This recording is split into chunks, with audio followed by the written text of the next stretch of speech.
literally 48 hours right now. 48 hours away from the game. Exactly. What's up, guys? Swift here. I'm joined by Greg Gabriel. Exactly 48 hours before kickoff of Caleb Williams' first game of his career. How are you feeling today, Greg? Uh, get a little anxious to see real football. It was good to see it last night, with Kansas City and Baltimore. Right away you pick up the intensity level jumps quite a bit from watching preseason football, Oh, yeah. and so that part was good. The game starts off. I didn't like the way the game started with the refs calling those penalties on Baltimore in the first series for illegal formation, the tackle in the backfield, and I tweeted it out too because they called it like 3 times on Baltimore in the first series, twice on Ronnie Stanley, once on the other tackle. Kansas City gets the ball, they never call it. Yet Jawan Taylor lines up, if you look at it, at least 18 inches further back than either of the Baltimore tackles. And on top of that, he jumps early all the time. And Good.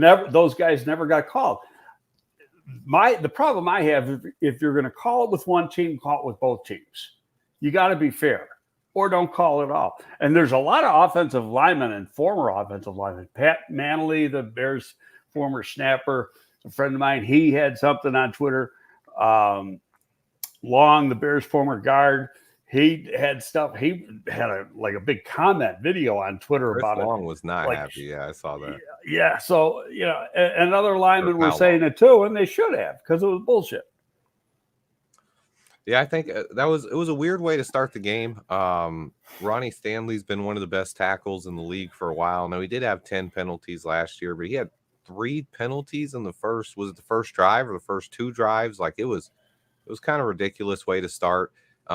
Especially when the Long brother, he made the great comment about it. The league is heavily geared towards protecting the quarterbacks, Right. keeping the quarterbacks from getting hit, and then they don't want to they want to just take this away from the tackles, something the tackles have been doing for since I started watching football. Probably they've always been a little bit back, maybe not as far back as it's been the last couple of Yeah, years, it's but almost as if they line up in a in a little U, like yeah, or a little V if you yeah, want to little, call it that, and which is fine, but you know, in Baltimore's case, Stanley might have been a little bit back the first play they called.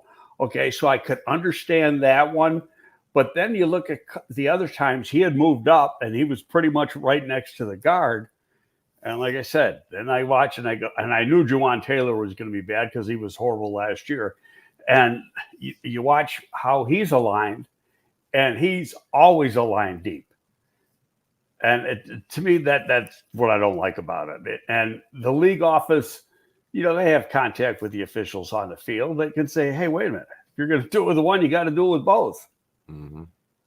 Yeah, it was a little ridiculous. It was a close game though. A lot of people seem to act like the Chiefs blew that one out, and it was a big blowout win, and they're going straight back to the Super Bowl. They won it by a toe, guys. And one of the most interesting things I saw is if that touchdown would have counted.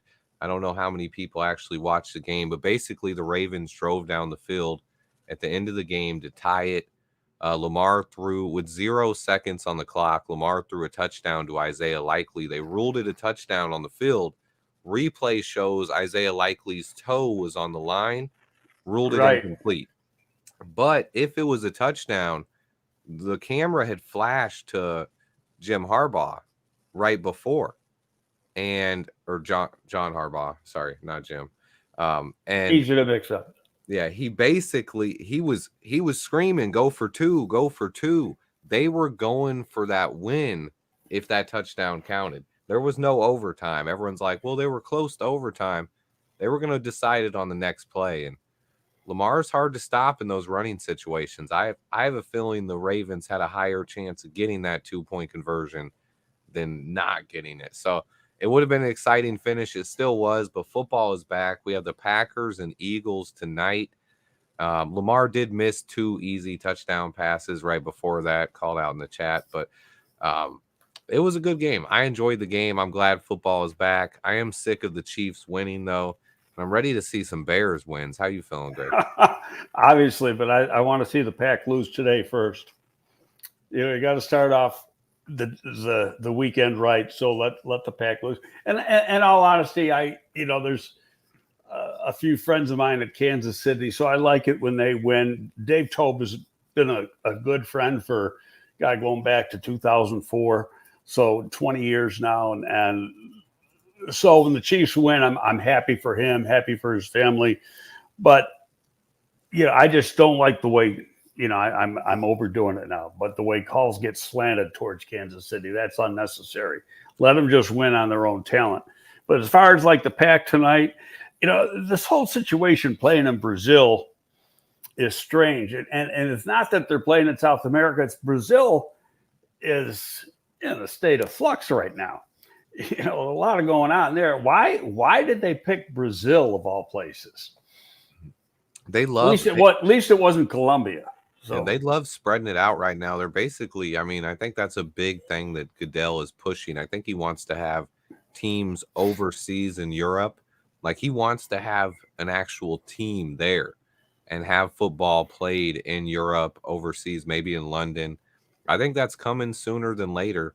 And he's really pushing the international narrative of the NFL, trying to grow the NFL overseas and all across the world. And I think that's the biggest reason for it. As long as the players are safe, I just hope they have a good game. And honestly, Packers lose. That's what we all want tonight, is a Packers absolutely loss. I think that would make us feel half as good as a Bears win. Obviously not as close, but it's like a little half win every time the Packers lose. And if we can get that a couple days before, it'd kind of be like that Christmas Eve present. You know how when we were little, your moms would let you open or you'd let your kids open a present on Christmas Eve? That's what a Packers loss would do tonight. That's like a little Christmas Eve present for us before our game on Sunday. That's how I'm feeling, because I'm excited. Is there any other teams? See, there's a few teams that I follow. Obviously, Kansas City, and it's teams where I got friends, and then Buffalo because I came from Buffalo, and my kids are season ticket holders. So, I'm always happy when Buffalo wins. I follow the Colts because of Ballard, and I worked for the Giants for 17 years, so I follow the Giants. I hope that they win. The only time I wish these teams, or I hope these teams lose, is when they play against the Bears, because the Bears team is obviously number one. Thing about Buffalo, though, it's kind of an exciting weekend. I posted it on X a little while ago. The owner of the Bills, Terry Pagula's daughter, is a pretty damn good tennis player. Okay. So she's in the final of the women's division of the U.S. Open tomorrow afternoon. So she's currently world number 6 rated. She's been as high as number 3. She's never won a major. In fact, this is the first time she's ever even got to the finals. Yesterday was the first time she ever got to the semifinals. She's always lost in the quarters when she's won 6 other tournaments, but never a major. So that's exciting for Bills fans, because Terry Pagula, I'm sure, will be there tomorrow and then fly back to Buffalo for the opener. When you got that much money, you got the private jet. It's easy to get from New York to Buffalo. It's only one end of the state to the other. Oh, yeah. It's one of the few states I've never been to. I've never been up to New York. I've been mostly around the country, but never up to New York. I imagine it's cold up there, though. There's only one state I've never been to. Which one's that? Alaska. Oh, yeah, I don't plan on going there. I had a friend who went up there, and I know someone who lives up there now, but I'm not making that trip. They'll send me. I've seen them post pictures and stuff of like they got moose and bears just walking around the road on the street, like all over the place. I'm like, that'd be cool, but I'm good with it right now. I'd love to go, but it hasn't happened yet, and it probably won't now.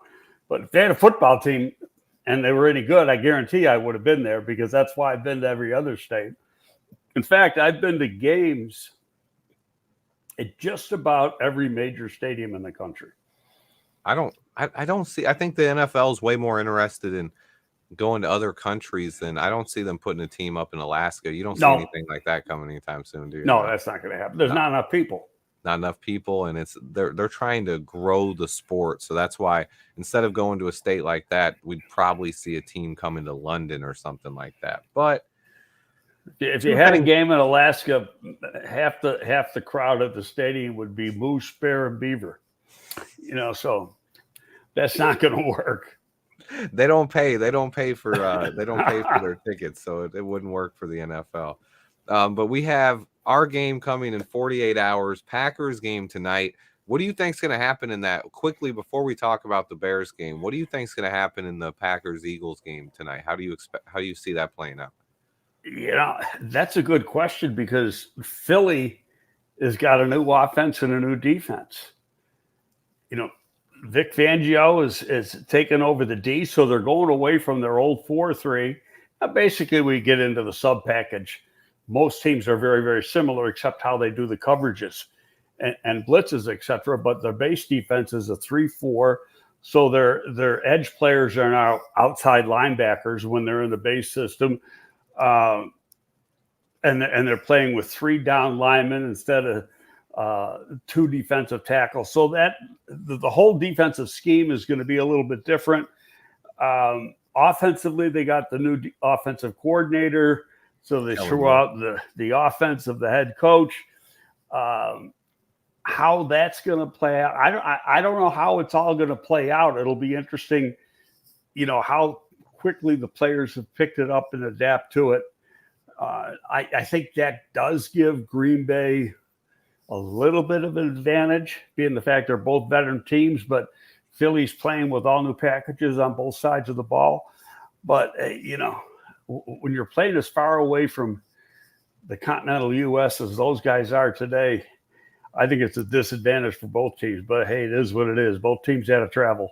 Yep. So anything weird can happen. I honestly believe the Eagles and the Packers are both a tad bit overrated. They're both good teams, but I still have questions about both quarterbacks, about Jalen Hurts, and about Jordan Love with their consistency.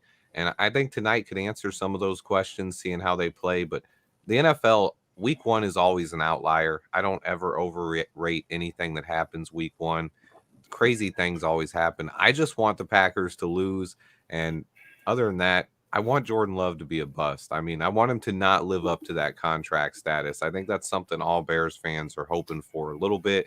So seeing how he plays the first game of the season tonight, after teams have had a full off season to study his tape from last year, see what he did great, see what they can take away. And we know, if one thing we do know, Vic Fangio is a hell of a defensive coordinator. So I expect Fangio to have a good plan for Jordan Love. And I'm hoping he struggles tonight. Well, I guarantee he's going to pressure him. So that's what Fangio does. So, it'll be interesting. I'll be watching that, even though it's on that's on Peacock. It's not on regular, which I have, but it's not on regular TV. You don't think it's going to be on regular TV? They said that last night, but the game was on regular TV last night, too. I got to check it. It's supposedly it was originally just on Peacock, but I'll check tonight. Yep. Or I'll check after our show. But we're less than 48 hours away from Bears versus Titans now. That's kind of what I wanted to talk about. How are you feeling? How are your thoughts heading into this game? I've been thinking about a lot of the key matchups. A couple of the biggest things I'll point out real quick. Their offensive tackles. The Titans do not have a bad offensive line. They have a really good interior. They signed Lloyd Cushenberry, the center. They have Peter Skoronski at left guard, a guy we're all familiar with. But then left tackle, J.C. Latham, number 7 pick overall, one of the best tackles in the class, but he's never played left tackle. He was a defensive end. He's a right tackle. Yeah, he was a defensive end 4 years ago. Alabama moved him to offensive line. He played right guard his sophomore year for a couple snaps, but then he's been right tackle for 2 years. His first career start at left tackle is going to be Sunday. And then their right tackle, Petit Frere, he struggled as a rookie and then missed almost the entire season last year. So those are their offensive tackles. I want Montez Sweat coming from both sides. I want him attacking both of those guys. And I think that's probably one of the biggest keys to this game. Well, Latham is, I think, his run blocking will be fine. Mm-hmm. Playing on the left side, it's the pass blocking. If I'm the Bears, I'd probably try to challenge him. Sweat generally plays on the left side, so he wouldn't be against him, but they do flip flop some, and so if I'm Flus and Eric Washington, I'm trying to win the matchup, so I'd get Sweat over there when they can, at least half the pass plays. Yep. Get him over on the right side and make Latham work. I did a lot of work on Latham. I liked him, but number one, I didn't think he was the 7th pick in the draft and the first offensive lineman. And I thought he was a right tackle only. I did not see. Now, there have been guys who played left tackle in this league, and I can go back a long time, back into the late 80s when I was with the Giants. We drafted tackles in the first 2 rounds. We took Eric Moore in the first round from Indiana, who was that real athletic 6'5", 300-pound guy. And then Jumbo Elliott from Michigan in the second round. And Jumbo was a 5'5", 40 guy. And, he was like the proverbial right tackle. And they played the opposite their entire careers. And Jumbo was a multi-time Pro Bowl player at the left tackle. So, it does work that you could have that less athletic guy over there. But what Jumbo had was really knew and understood angles, and he had a quick setup. So and he was so big and long that, he just took away the outside. But, it's a different game now. You're playing against better athletes. I mean, I think we drafted Jumbo in around 89 or something like that. So it's an entirely different type of game now. Yeah, I mean, what I would be doing this whole game is sending not only Montez Sweat at those guys, but then a combination of DeMarcus Walker, Austin Booker, Darrell Taylor, maybe even some Dominique Robinson. See who has an advantage against these guys on both the left side and the right side, because I believe the tackles are their weakness. And so the key to that, in order to get in those positions, though, we're going to have to stop this running game. We're going to have to stop Tony Pollard. We're going to have to stop Tyjae Spears and set up the 3rd and long in the obvious passing situations and give Montez Sweat and our other pass rushers opportunities to get after these tackles. I think that's one of the biggest keys of the game to me. It's a different kind of running game for Tennessee. Mm-hmm. They had the big pounder. They don't have him anymore. Now they had Henry for all these years. Now they got smaller guys. Actually more similar to what the Bears have. And so the style of their running attack will be different, but it's a whole new offense. I have a feeling their offense is going to be very similar to Cincinnati. And if it's similar to Cincinnati, it's similar to Chicago, because they all are off that Shanahan-McVay tree. But the offensive line coach now, that's the dad of the head coach. He's a pretty damn good offensive line coach. Yep. So if anybody can get Latham ready to play left tackle, it's him. But, it's still a new coach, a head coach, play caller. First time play caller. So, you just don't know what to expect from him as a play caller. And to me, that's one of the difficulties. But then when you look at both teams, they got, the Bears are going to have difficulty with that going into the game. Okay, how are they going to do it? How's this guy going to call plays? What are his tendencies going to be? Because you don't have any, because he's never been a play caller before. You know the scheme, but you don't know the tendencies. But it's the same thing for the Titans trying to defense the Bears. Mm-hmm. Because Waldron's over here, and they can go back to what Waldron did in Seattle, but Waldron's got a completely different type of team than he had in Seattle. Number one, he's playing with a fullback. He never played with a fullback in Seattle. Mm-hmm. So, how is he going to run the offense versus how we ran the offense in Seattle?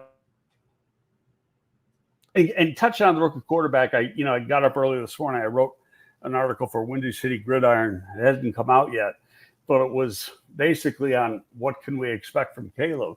And I went back to Andrew Luck, who entered the league in 2012 and looked at different rookie quarterbacks, there's really only been 2 rookie quarterbacks who have led their team to playoffs. Andrew Luck, and the year before, the Colts won like 3 games or something the year before, 2 games, and that's how they got the first pick. Then they go, I think, 10 wins or something like that in his first year. He threw for over 4,000 yards as a rookie, but he also threw 18 interceptions. So, that team was you're also, going to, yeah. Before they lost all those games, they were a perennial playoff team, though. They had Peyton Manning get injured, had that neck injury in preseason, missed the whole year. But he inherited a pretty talented team, even though they only won 2 games the year before. But here's one of the key things. They lost first 2 games his rookie year. I didn't realize that until I looked it up this morning when I was writing the article. Yeah. Then they went on a winning spree, and they only lost, I think, 4 more games the rest of the year, which was a credit to him. But the next rookie to take their team to the playoffs was Stroud last year. Oh, yeah. Oh, maybe not. Yeah, Stroud had a big year. He had possibly the best year ever by a rookie quarterback. So it's something that it's got expectations high, but I think Caleb Williams has a better situation this year than what CJ Stroud had going into the league last year. He might have a better situation than what Andrew Luck had. Yeah. Now the only other rookie that threw for 4,000 was Herbert, and they had to lose, and they ended up losing. So and guys like that were first picks, Jameis Winston, nothing, and he ends up he's a journeyman in the league. Trevor Lawrence gets a lot of notoriety. Reality is he's a above average NFL quarterback. He's not an elite quarterback. He's not near the top guys, and they've been to the playoffs once. They disappointed last year. They made the playoffs the year before, didn't make it last year, but as a rookie, and the point I was trying to make is as rookies, most of these guys lost. And in their second year, they took off. Joe Burrow played in 10 games as a rookie. Cincinnati won like 4 games. The next year, they went to the Super Bowl. So it's really he was also coming off a torn ACL, too. He had a torn his ACL. He came back that year, too, off a torn ACL, and just his second year, not much experience in the NFL, and went to the Super Bowl. So, now you could make one. There's one guy that you got. I didn't add him to the article, but he has some relevance, and he wasn't even a first-round pick. He was the last pick in the draft, and that's Brock Purdy. Brock Purdy didn't play until like the last third of the season. But then he started. The sucker never lost until he got to the Super Bowl. He played really, really well, and for a guy who was literally the last pick in the draft and played at a very average Iowa State program, that just shows you, given the right situation, what a rookie can do. So a lot of it's who knows what Caleb's going to do. I think he's got the right mindset, that his head is in the right place to have success, but he's still got to play the games. And what we saw in preseason is going to be a lot different than what we see on Sunday. Yeah, 100%. And this is his first real test. We've all heard him say that he doesn't get nervous, and yeah, we get that. He's going to get some butterflies here Sunday, and I think a big key is we finally have an offensive coordinator that is more experienced than the other team's play caller, which I'm Bill Callahan or Brian Callahan. What is his name? I forgot it off the top of my head now. Callahan. Yeah, their coach. He's a big name. I liked him. I actually researched him when I thought we could potentially hire him as our offensive coordinator. He's now a head coach without ever having called plays. That scares me. That's something that scares me. That reminds me of Matt Nagy and some other guys I've seen do it. I want a guy to at least call plays. If he's going to be an offensive specialist, if you're a defensive guy, maybe it's not as important. But if you're an offensive guy, I want you to call plays before you get a head coaching job. So this is a big test for him. And we have a guy who's called plays for 4 years and now getting to do it with the most talent he's ever had, arguably.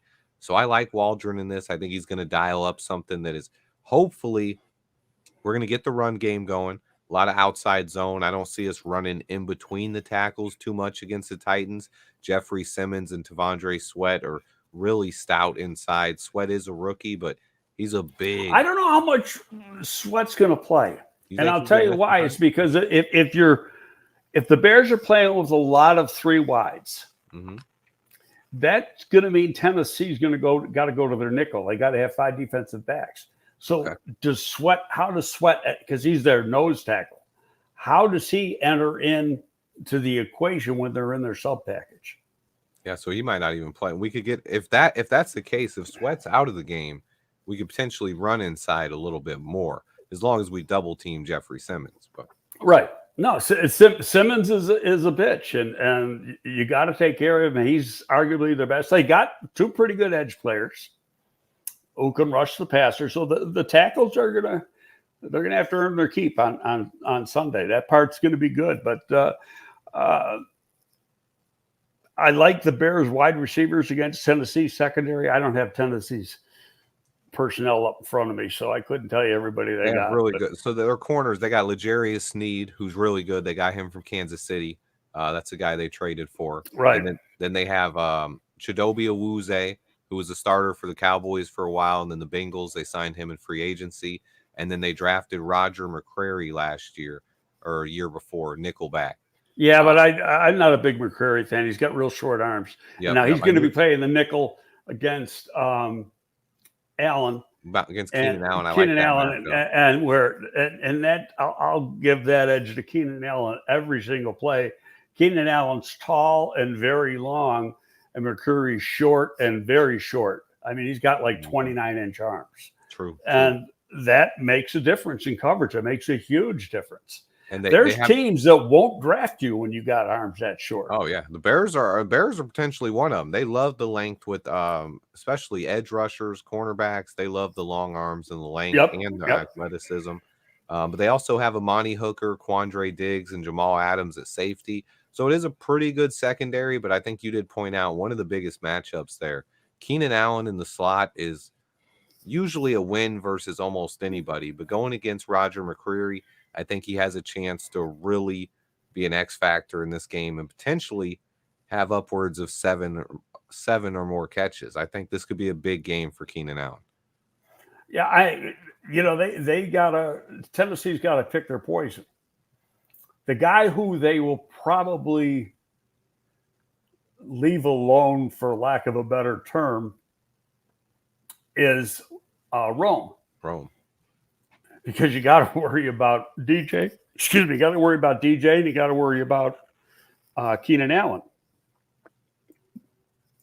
100. So, and, I mean, we also have Komet. We have Swift coming out of the backfield. I love the weapons we have to attack this defense, and that's probably the biggest area where we can attack them is the middle of the field. If we can get them in zone coverage, attack the linebackers. I want us to establish the run. I think the run is going to be key. But we're going to have to find creative ways to do it. We're going to have to mix in the quick passing game as well. Maybe some touches to DJ Moore on some screen passes, get Cole Kmet involved. But I think we have a chance we have more talent on offense than they have on defense, but they are an underrated team. I do think they have a lot of talent. Yeah, but you got advantage. It's a home game, first home game. It's here. That's always, high energy game. I'd rather play at home on the opening game than be on the road. I think next week is I think the Bears win this week, and next week is the tough game going on the road to Houston.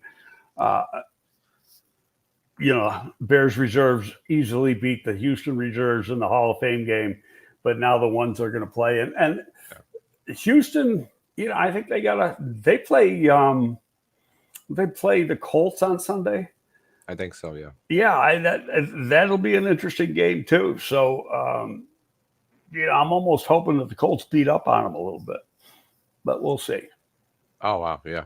I'm kind of honestly, I'm always a little different about that because a lot of times in the NFL, when the team's coming off a loss like that, I'm scared to play them. They play a little bit better coming off a loss. They're a little bit more tuned in. It's like they just got punched in the mouth, and then the next week they come back and make a No, statement. it's a good point. I'd almost rather them just kind of whoop up on the Colts and kind of have it easy and kind of just come into taking us easy next week, kind of as a let us sneak up on them. I hear you. But that's going to be tough to do. Then I got to listen to Ballard MF everybody, so I don't want to do that. So yeah, it's going to be hard for us to sneak up on people. I mean, we're not, as much as we're not a Super Bowl favorite or anything, we have been one of the most covered teams in the NFL all offseason by the national media. There is some legit hype talking about this team. There are some crazy people in the national media and stuff that are talking about us going to Super Bowl or the NFC Championship team. So teams aren't surprised by us. Jeffrey Simmons has already came out and said some stuff about knocking Caleb's nail polish off and making some comments like that. So I think I don't know if he even uses it anymore. That was a college thing. Have you even heard it once since he's been here? I think he did say he might paint him for the games this year. I think I heard in an interview he'd say that, but I haven't seen him with it. But yeah, just that motivation and stuff, though. Other teams are kind of, they hear a lot about us, and we're not going to sneak up on people. I think this is going to be a fun year. Yeah, no question about that. And actually, one of the things that did that was Hard Knocks. I mean, so you were getting a dose of the Bears once a week for 5 weeks, and many NFL fans turned in to watch that. What I thought was interesting about it is that from the perspective of being local, you know more about the team this year than you ever did in the last few years because of that extra little bit of coverage. Yep.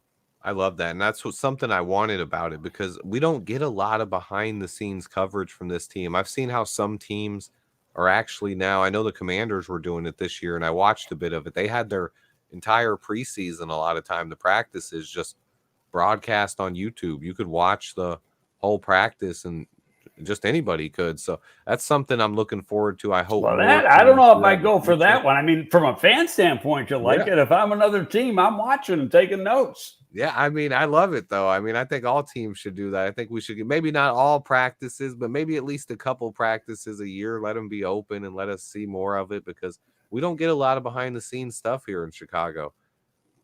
It's against league rules for somebody from one team to go to the practice of another team. But the only time you can see a team during the preseason is if they charge. So like the Bears used to have that, they didn't have it this year, but they have it like the family practice at Soldier Field. As long as they don't charge admission for that, and it's quote free. Now you had to have a ticket, but you didn't have to pay for the ticket. Then means no scouts from the league opponents can show up.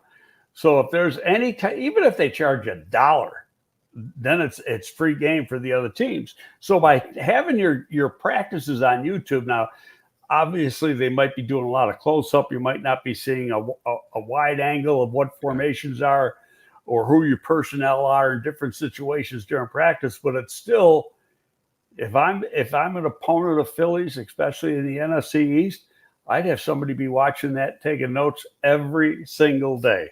Hey man, I think it'd be more fair if all teams did that a little bit, but it is probably too much to ask. The NFL, all of these guys are so secretive. You know how they are. The Bears, a lot of these teams don't want anything to get out, so they're really secretive. They're secretive with injuries. They're secretive with their practices. They're secretive with their depth chart. They don't even want teams to know who their starting quarterback is sometimes. Luckily, we've avoided that this year, but I mean, Caleb was the starter before he even practiced, so we're pretty set on that for the first time in my lifetime as a fan. Yeah, long time for sure. How about this? When's the last time, and I may be wrong on this one, but I think the last time a rookie started the opening game was Kyle Orton. Yeah. In Washington. That was in Washington. Mm-hmm. And that was a year. I mean, he wasn't supposed to be the starter, but I remember. No, Rex got hurt. Rex was hurt. and he was the number 3. But after Rex got hurt, you could see it in preseason. Like Orton, a lot of times this is what happens in the NFL. Once you get to the live games, even though it is preseason, Orton wasn't tearing the walls off anyone, but he was commanding the offense and throwing accurate balls, putting him in place, and the offense looked a lot more crisp when he was out there. I don't really remember who the number 2 was ahead of him before camp, but that guy quickly I faded don't out. remember to tell you, but I know that Ron Turner was the OC, and they did water that offense down quite a bit going into that Washington game. And actually, that was a close game. I mean, we were in that game the whole day. Who was our backup? Let's see if I can find out who our backup was. Well, we had Jeff Blake. Oh, Jeff Blake. That's a name I don't even remember. He was I think he was. I remember I thought he was a starter for the Bengals at one point. Maybe like I say, I don't even remember. I remember, but I'm getting old. The senility starts to come in. But to me, things are just different in Chicago this year. We have reason for real hope, and it's no matter what happens in this game, whether it's a win or a loss, barring anything that I'm not going to even bring up and knock on wood about, we have so much reason for hope for the future and the rest of this season. And what's your biggest thing you're excited about this Sunday and going forward for this year? Well, what I want to see happen is obviously keep people stay healthy, but yeah, you want to see how everything comes together, and quickly will that happen, and how good will Caleb be right from the get-go? Now, one thing that I liked, and you can go back to the second last episode of Hard Knocks, and he's got his daily or weekly meeting with Flus going on, and Flus says, well, what did you learn? And Caleb thinks about it for a second. He goes, practice is harder than the games. And what I think he was coming from there, and a lot of teams don't do this, and you learn from mistakes, but I think that they purposely threw everything at him in practice. I mean, got very exotic that's one of the reasons they had ones versus ones, and they threw a lot of different looks, a lot of different blitzes at him, tried to confuse the hell out of him, so that once he gets to a game, it's not going to be totally foreign. Yep. One of the problems with this game is not only is there a new offensive coordinator, you got a new defensive coordinator who's never called a defense in Denard Walker. And Denard Walker worked for us. Oh, okay. He was there with me. Good guy. He was he's actually a pro scout. Started off as a in-office guy and then started going out on the pro side. Really, really good guy, but he wanted to get into coaching. But he's, I think he was with Baltimore last year, so he's going to be running a defensive scheme similar to what Baltimore runs. But exactly how he's going to call a game, nobody knows, because he's never called a game before. Yeah. Great question by Doug Van Dorn here. He says, Greg, do you think Eberflus actually threw any 3-4 looks at Caleb in the offense in practice? Probably. I don't remember seeing it in camp, but I do think it probably happened, especially we got Billings out there. I'm sure they could have done it on a few reps. It's not something I noticed, but it was interesting going back to when I was with the Giants. And this is all every day at practice, even started with the beginning of camp. This is when Parcells was the coach, that because some of the teams in the NFC East were playing a 3-4 like we did, and other teams were a 4-3, there was always a couple periods or we were a 3-4 rather, and the other teams were 4-3. There's always a couple periods when we were working against a 4-3 defense instead of our own 3-4. Just so they always had the different looks and the different way to block it. Yeah, I know we, in the past, even with Eberflus, he's had the scout team will run whatever defense we're going against that week. So if we're Right. going against a 3-4, I know we'll see a lot of looks. I don't know about just seeing them mixed in regularly from our defense, but definitely had tons of plays where you'd have a defensive end drop back into coverage. Even Montez Sweat would drop back into coverage, and you'd have cornerbacks blitz. You'd have linebackers blitz. I saw Sanborn, TJ Edwards, Tremaine Edmonds, and Kyler Gordon all blitzing a lot. So they were definitely mixing things up, zone coverage, man coverage, a lot of middle, low, high. They were just throwing a lot of different things at Caleb that I love to see. So Doug did have another great question here that I want to see if we can maybe kind of touch on this. To dress 48 players including elevating our long snapper for at least the first week or two. The Bears will need to healthy scratch 6 guys off the active roster for game days. Thoughts on who will not be active? I want to quickly throw up the 53 to see if maybe we can find a couple guys. I know one of the guys who probably the position that's heavy to me is running back. Running back, defensive end, offensive line is heavy. Yep. So you're and there's only 5 receivers, so all 5 receivers are going to be active. And Velus Jones is really probably going to be, he's capable of playing both positions. And I think that's one of the reasons they kept 5 receivers right now. But Carter is primarily returning. Now, he had his best year as a receiver playing for Walden in Seattle. He had 36 catches one year. He's our starting punt returner, I think. Right. And Velus is going to be the kickoff returner. But if somebody gets hurt, Velus can play the wide receiver position, or he can play the running back position. You know he's going to be there. I'm going to throw a name out that I think is not going to be on the 48-man roster. Khalil Herbert.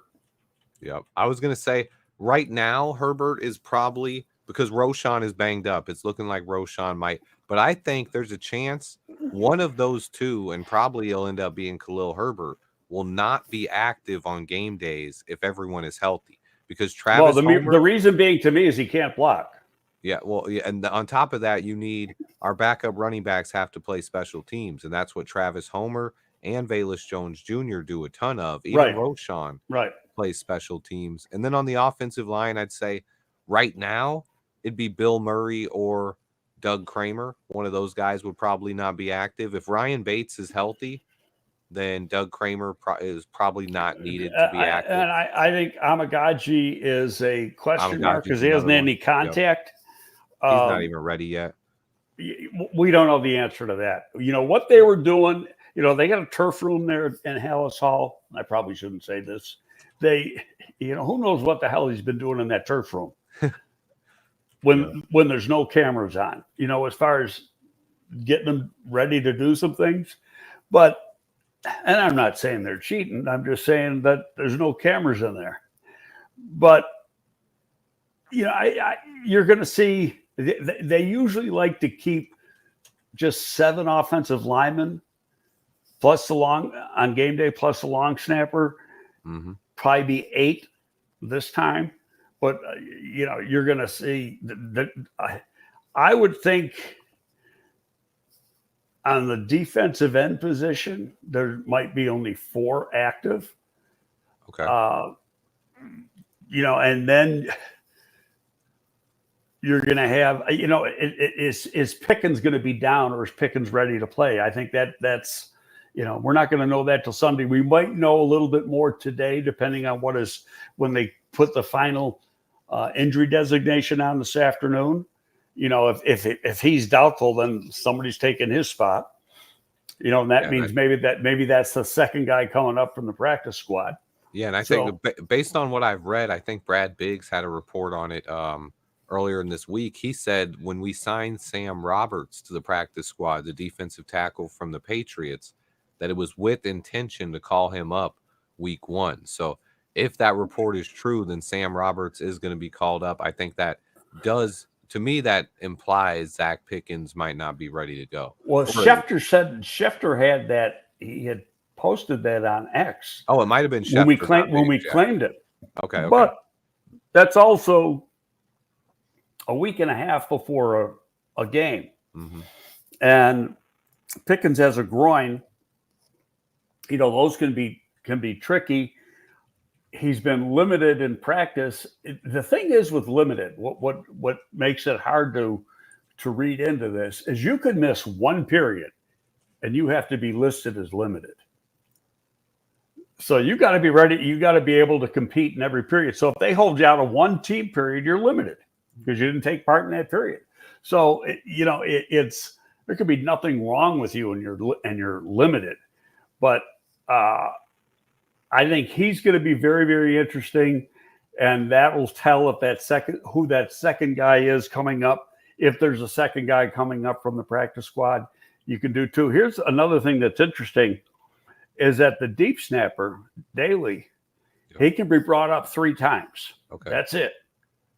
After that, he's got to be put on the roster if Scales isn't ready to come back. And Scales, and he's on injured reserve, so he can't come back until the 4th time. So Daly has to be brought up to the regular roster at least some for point. 1 week. Yes, they're going to have to make a move at some point, some kind of corresponding move here. But I do think right now we are carrying 2 extra guys in the trenches. I think right now having 10 offensive linemen and 10 defensive linemen probably isn't going to be a thing we do all season long. I think on offensive line, one of either Kramer or Bill Murray, one of those guys are going to end up getting cut or maybe signed to the practice squad at some point. And then on defensive line, it's either Dominique Robinson or Daniel Hardy. I don't see both of those guys staying on the roster all year, but kind of we have a chance here with the first couple of weeks with the long snapper on the practice squad. It's almost like Ryan Poles has a couple extra weeks to evaluate these guys, right, and gives them an extra chance to, hey, earn your spot on this roster. You're going to have limited snaps, but hey, you may get 15, 20 snaps, but make a play, earn your spot on this roster, and one of those guys is going to have to do it. It's interesting, and I don't know the answer to this. Technically, Daly is not a vested vet the way you look at it. He's only in his 3rd season, but it's really like his 5th year coming out of college. He was not claimed on waivers. He was signed as a free agent after he was cut by Detroit, which tells me that one of the reasons he's on the practice squad is because if he was on the active 53 for this game Sunday, he's got a guaranteed paycheck for the whole season. Mm-hmm. Okay. Where if you elevate him, it's a different story. He's still a practice squad player. So that means if you bring him up next week, now he doesn't have a guaranteed salary for the whole year. Yep, I could definitely see him doing something like that. They did have high praise for him. Coach Hightower said he's definitely one of the top 32 long snappers in the league. They see him as a starting long snapper, a guy who they said spins a really good ball. He's Detroit's long snapper for 2 years. Yeah. So, I mean, he's a guy with some experience. And as long as we're not worried about our long snapper position, it's one of the last things I ever want to talk about. So as long as he comes out there and we're not mentioning his name during the game because he's not making mistakes or we're not seeing errant snaps or anything like that, then I'm just fine with him. But yeah, a corresponding move will be coming in the next couple of weeks. He was on, I think, the New York team in the XFL when I was the personnel director for the Washington team, and he was a guy that we wanted to get. Okay. And the draft was by positions, and depending on where you were, and it was like a rotating position. So, New York was in front of us, and they were able to pick him before we had a chance to pick him. But when we had the different tryout camps going in, he was clearly the best snapper. Now, the guy we had was okay. Good velocity, but as far as his ability on special teams to go down and cover, it was very, very average. Where Daly is pretty good. He did it at Notre Dame. When he came out of college, he had already been on the big stage playing at Notre Dame, and he was like their snapper for 3 or 4 full years and never made mistakes. So he's got a ton of experience. He's a local kid. Yeah, and He's that's from the what western suburbs. you love guys. You love the local kids. You love the guys from Notre Dame. And as long as we're not worried about the long snapper, hopefully, I am a bit worried about Patrick Scales at his age, coming off of back surgery. So I'm hoping Daly can come out here and perform the job well, and that way, if Scales does have some kind of setback, it's not something we have to worry about.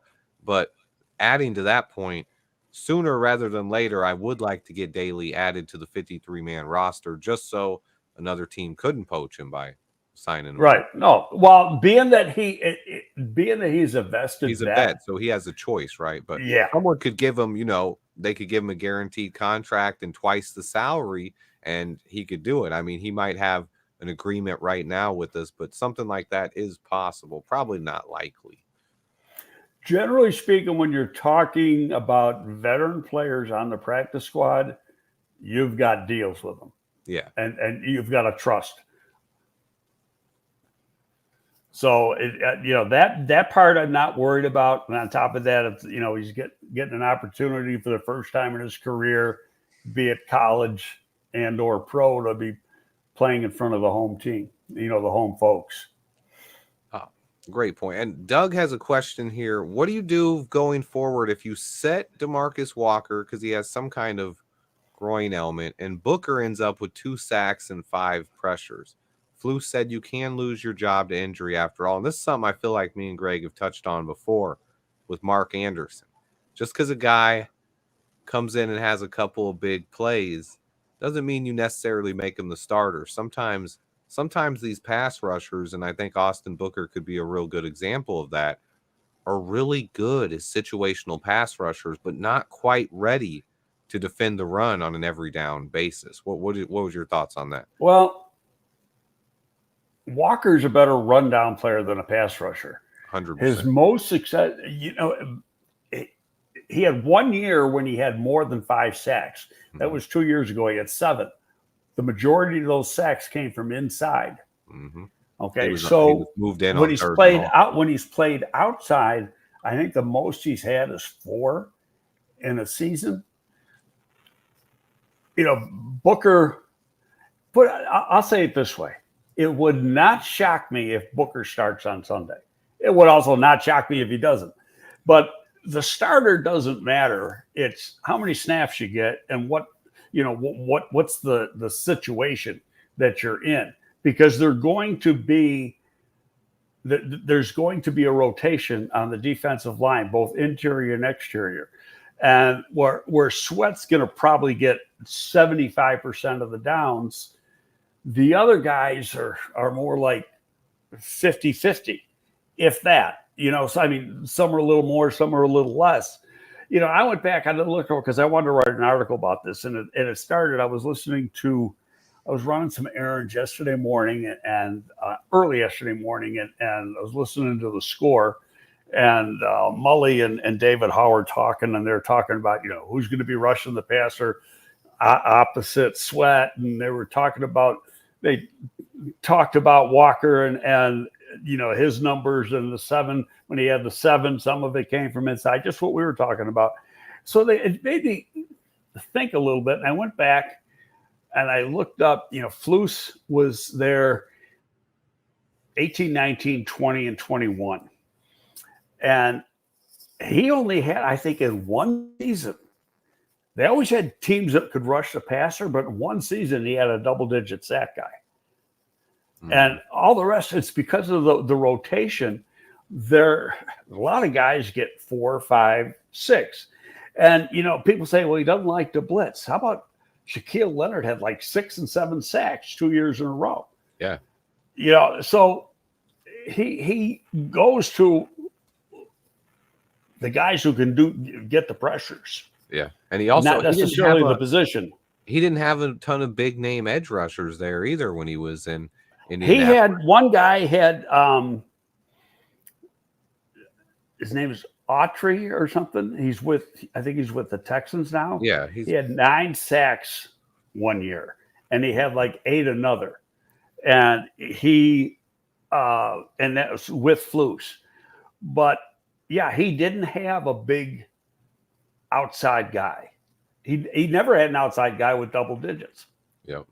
And that's something that it's hard to, he still was able, and that's something that gave me confidence in Flus as a defensive coordinator. The fact that he was able to have good defenses without all that talented edge rusher. And that's something that the first year or two here, before we acquired Montez Sweat, at least year and a half, that's something that was kind of a question is, well, Flus is not able to do that without the talented edge rusher. But I mean, some of it comes and goes. We still had a young secondary.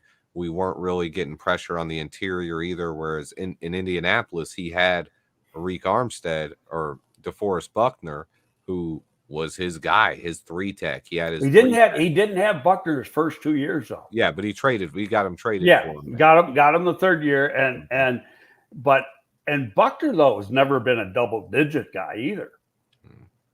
But he's a guy who gets a lot of pressure, Yes. requires double teams, and at least put other players around him an advantage to get some sacks.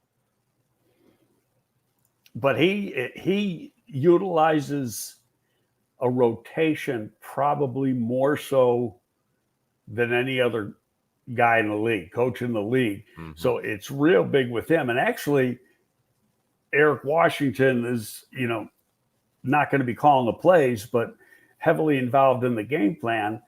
At Buffalo, they were big on a rotation. Yeah, and I think he loves rotation, and Washington will do a rotation as well. But the difference with Eric Washington is he wants pure pass rushers rotating in, whereas Flus last year was a little bit too caught up on the guys who can set the edge, guys that can stop the run. Washington loves these pass rushers, and I bet we rotated a little bit too much last year. There were too many instances where in key plays, key downs and distances, Montez Sweat was not on the field. Well, that part, I can be honest with you, I can't argue with it because I don't remember.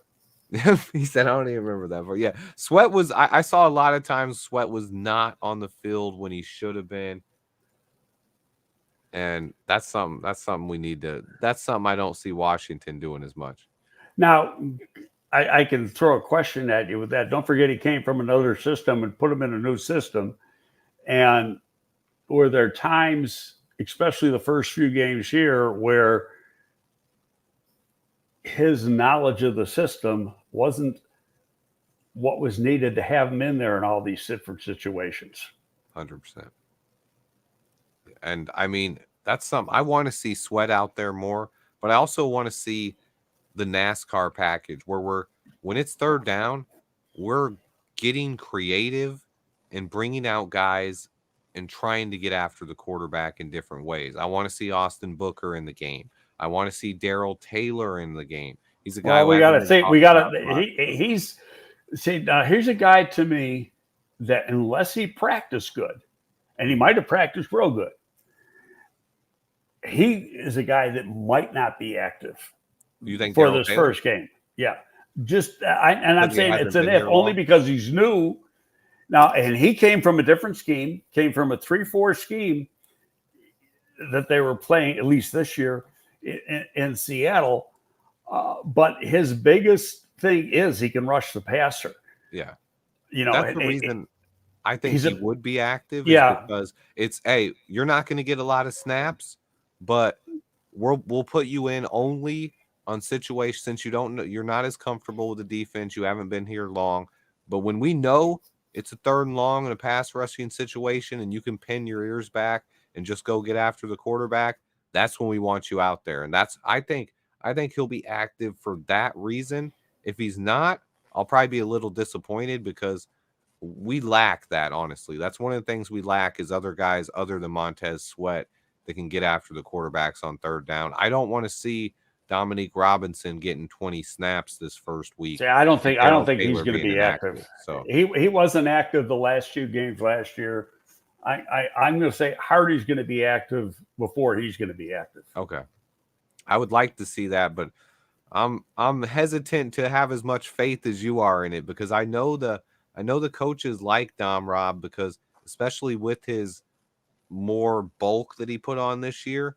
They played him inside. He got a lot of reps inside with the 2s, and he got a lot of reps outside with the 1s in training camp this year. I saw Dom Rob getting a lot of early reps. Well, I thought in the first game he didn't play that well, but actually, to be fair, he played better after that. But he still didn't, this pass rush for a guy that's a former wide receiver and as athletic as he is, you'd think he'd be a better pass rush. And now it's his third year in the league, and the light still hasn't come on as far as being a pass rusher. Yeah, at least we haven't seen it. So to me, it's it's Missouri. You got to show me. You got to show me. We're in the show me state here. Doug Van Dorn says, I think Booker will be that other guy who can get you the sacks. He has to show it against other team starters, but he has the pure instincts. I've definitely seen that, but I don't like to overrate preseason performances. And to me, coming into it, Booker was a guy who I saw more as a situational pass rusher. Yes, I could see him getting 4 to 7 sacks or something like that this year, but I still question his ability to be a starter or how heavy we'll rely on him early on. But I'm excited to see him week 1. Let's see how he looks in real action. Well, you got a good point, but here's what I watched him closely because I liked him coming out. And, and I could tell you little stories because nobody in Kansas thought he was coming out. They all thought he was coming back. In fact, at the beginning of December, he was coming back. Yep. And I watch Kansas a lot because Ballard's kid is the backup quarterback. And, and I've known Cole since he's been, this big. Okay. So I remember, I called Chris. This is after like the second game. I said, they got a pass rusher that's a bitch. And I said, have you watched him at all? Because he goes to every Kansas game. And he said, no. And I said, well, you better ask Cole about it because he's pretty good. So he called me back. He says, yeah, Cole really likes him, but he's not going anywhere. He never played at Minnesota. He redshirted his first year and got minimal time his second year at Minnesota, then transferred. Then he was lights out when he got to Kansas using that role. But the point I'm going to make now, watching both Kansas play last year and this year in the preseason, he's a guy that might be on a lucky day 250 pounds. And he's long and narrow and thin, but he's sneaky strong. And you go back to the Texas game last year, Texas got 2 pretty good tackles. One of them is going to be a pretty high pick in this coming draft. He gets underneath him and stands him right up. And he did it in the preseason here too, against, some decent players. And so it's like this preseason, yeah. And you see him stab, and you look at him and you say, "Oh, we can run on him. We'll just break him in half." You can't do it, and he slips people. He does things. I guess the best way to do it is he fits in between two, makes himself skinny, and gets in between two people. He's just got a natural, instinctive way of doing things. You don't coach that. You can't teach it. It's pure instinct.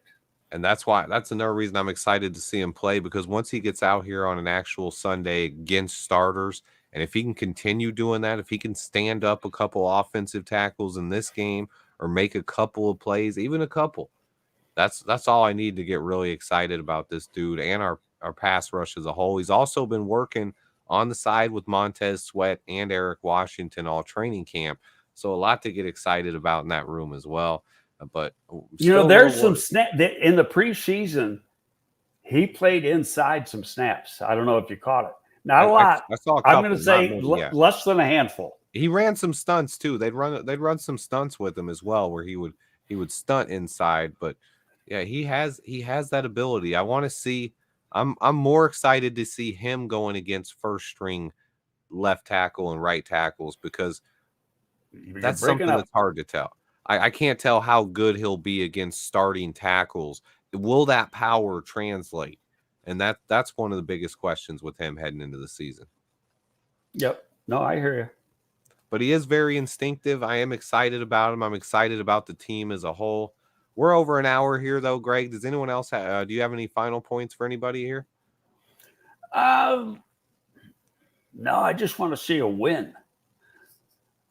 I think that's what I don't want to see, because I I've been here now 23 years in this town. Mm-hmm. And when you lose, there's overreaction and everybody's a bum. So if you lose, Caleb's a bum. They should have kept Justin Fields um, and traded for the big lava picks like they did the year before. That's what you're going to hear. And like talk radio works off the negativism and not any of the positive. So if you win, they'll still be negative because there'll be something they want to bitch about if the game's not absolutely perfect. So you want to see. There wasn't much to bitch about in the preseason because granted it was preseason, but not only did they beat the other teams, they beat them very easily. Mm-hmm. And 4-0. so from that standpoint, there wasn't a lot you could bitch about. So I guess that's what I'm hoping for. Just a clean game. Guys stay healthy and the media doesn't have things to rant and rave about all next week. Yeah, 100. I mean, one loss, and you never know what kind of overreactions we'll get. I saw it last year. We had same people who were picking Justin Fields to win MVP and Bears win the Super Bowl. They were saying that in preseason last year, and then by week 4, they were off the boat. So that stuff happens every year. People overreact. People get too high. People get too low. I try to stay more even keeled. But yes, it's time. We want a Bears win this Sunday. Greg, as always, it's a pleasure talking to you. And I think that's it for today. Okay, sounds good. All right, bear down, everybody. We'll see you again.